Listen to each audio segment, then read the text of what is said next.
जानवरों से कोई स्प्रेड नहीं हो रहा, this is human to human transmission.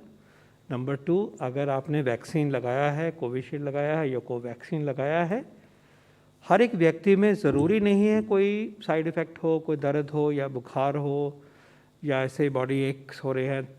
अगर ये सब कुछ नहीं है, कोई रेस्ट करने की ज़रूरत नहीं है, काम करिए, काम पे आइए, काम करिए। हाँ, ज़रूरत हुई, अगर आपको दर्द हो रहा है, एक आधे दिन के लिए मामूली हरारत है, तो आप उसी के मुताबिक उसमें जितना आप अपने आप को आराम करना उचित समझें वो करिए। और कई बार बुखार थोड़ा ज़्यादा है तो पैरासीटामोल की भी ज़रूरत पड़ सकती है, rarely, uncommonly. Generally these are great vaccine, they are safe vaccine without any side effect, and therefore your default response is कि टीका लगाइए, वहाँ 30 मिनट आपसे आराम ज़रूर करवाते हैं हम, उसके बाद में काम करिए। लेकिन कुछ ऐसा है तो उसके मुताबिक अपने शरीर को जैसे आप उचित समझें उस तरह का रेस्ट की करेंगे। इसमें कोई जनरल एक गाइडेंस कोई नहीं है कि आप रेस्ट करेंगे या ये काम नहीं करेंगे।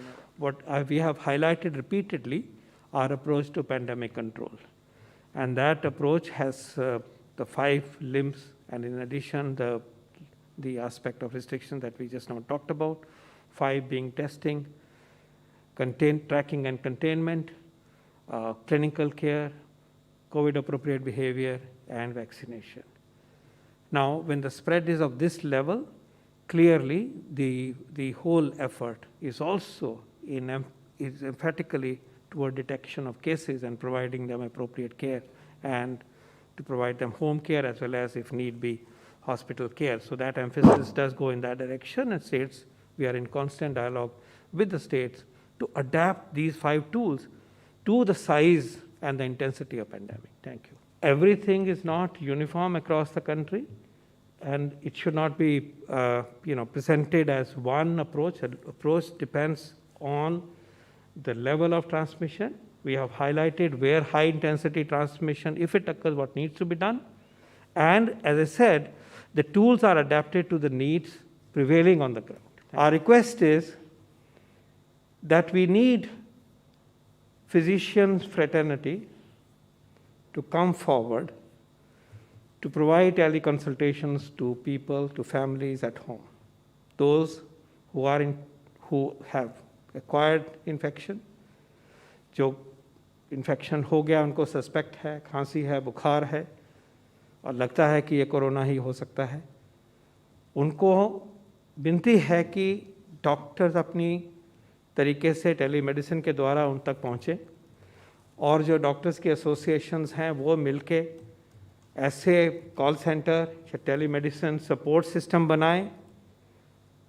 हमें ये नहीं मालूम होता कि हम किसको फ़ोन करें, कहाँ जाएं, कौन से नंबर पे करें, क्योंकि गिवन द सर्कमस्टांसेस क्लिनिक्स शायद बंद हो गए हैं, हर व्यक्ति का कोई पर्सनल डॉक्टर से कांटेक्ट हो ऐसा नहीं होता।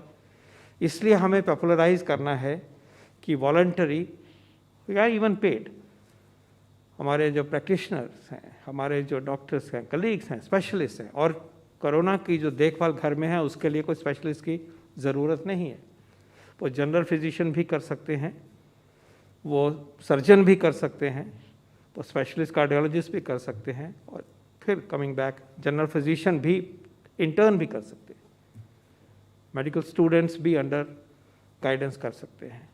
तो ये हमें एक माहौल पैदा करना है कि हम सबको अगर ज़रूरत पड़ती है तो सामने हो कि मैं यहाँ फ़ोन करूँ, चाहे वो एक हेल्पलाइन बन जाए, मल्टीपल हेल्पलाइंस बन जाए, चाहे इंडिविजुअल्स का नाम आए जो अखबार में आ जाए या पता लगे कि यहाँ इस शहर में किसको फ़ोन कर सकते हैं, या स्टेट लेवल पे ऐसा सिस्टम बने, इसकी बहुत ज़रूरत है। लगभग सब स्टेट्स ने अपने तरीके से ऐसी हेल्पलाइंस बनाई हुई हैं, लेकिन उसको कॉम्प्लीमेंट करने की ज़रूरत है। तो एक रिक्वेस्ट है कि ऐसे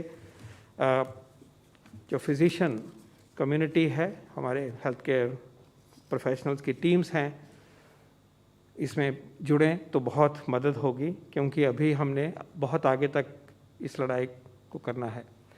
और ये भी अब क्लियर है कि सबसे इम्पॉर्टेंट और सबसे क्रिटिकल केयर जो है वो घर में ही मिलनी है। शुरुआत में घर में हम अच्छी तरह से केयर करेंगे, आगे की मुसीबत नहीं आएगी। ये सपोर्ट हमें प्रोवाइड करने के लिए हेल्थ प्रोफेशनल्स को आगे आना चाहिए और उनके साथ जुड़ना चाहिए, और जो नॉन गवर्नमेंट ऑर्गेनाइजेशंस हैं, सिविल सोसाइटी ऑर्गेनाइजेशंस हैं, वो भी इसको जोड़ने के लिए आगे आ सकते हैं। ये एक बहुत बड़ी सेवा का काम होगा इस पेंडेमिक को कंट्रोल करने के लिए, इसके इफ़ेक्ट्स को कंट्रोल करने के लिए, और डिज़ीज़ को कंट्रोल करने के लिए, डेथ्स को कम करने के लिए, और इसके लिए प्लीज़ आगे आइए।